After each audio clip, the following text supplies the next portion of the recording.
কমলা একটি vitamin C যুক্ত সুস্বাদু ফল। এটা যেমন খেতেও সুস্বাদু, ত্বকের যত্নে অনেক উপকারী। তাই আজকে আমরা কমলার খোসা দিয়ে বানিয়ে ফেলবো এই গরমে উপযোগী ত্বকের যত্নে ভিটামিন সি সিরাম। এর জন্য প্রথমে আমরা কমলার খোসাটাকে সারা রাত গোলাপ জলে ভিজিয়ে রেখে তারপর সকালে উঠে ব্লেন্ডারে ব্লেন্ড করে এই কমলার জুস দিয়ে তৈরি হবে ভিটামিন সি সিরাম।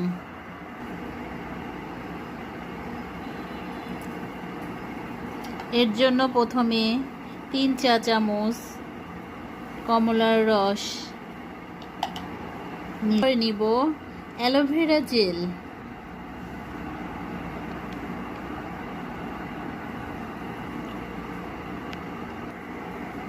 এই যে এবার নিয়ে নিলাম 2 চামচ অ্যালোভেরা জেল।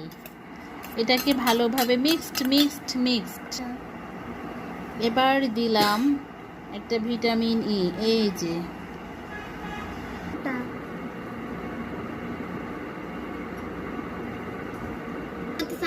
এই দেখো 4টা ভিটামিন ই ক্যাপসুল দিয়ে দিলাম। এবার দেব,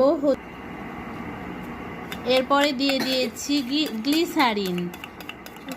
যদি ত্বক অয়েলি হয় তাহলে এটা স্কিপ করতে পারেন। সাথে দিয়ে দিবেন 2 ফোঁটা বা 3 ফোঁটা নারকেল তেল। ওটা যদি না থাকে তাহলে যে কোনো আলমন্ড অয়েল দিতে পারেন। এভাবে সব কিছু মিক্সড। আজকে তাহলে হয়ে গেল এই দুর্দান্ত powerful vitamin C night cream. বন্ধুরা, এটা যেভাবে ইউজ করবেন, প্রতিদিন রাত্রে ফেস ওয়াশ দিয়ে মুখ ওয়াশ করার পরে সুন্দর করে এটা মেখে ঘুমিয়ে পড়বেন। সকালে উঠে দেখবেন যে ঝকঝকে তকতকে সুন্দর একটা ফ্রেশ ত্বক, দাগমুক্ত। আজকে এখানে, আল্লাহ হাফেজ। নেক্সট টাইমে আবার আসবো নতুন কোনো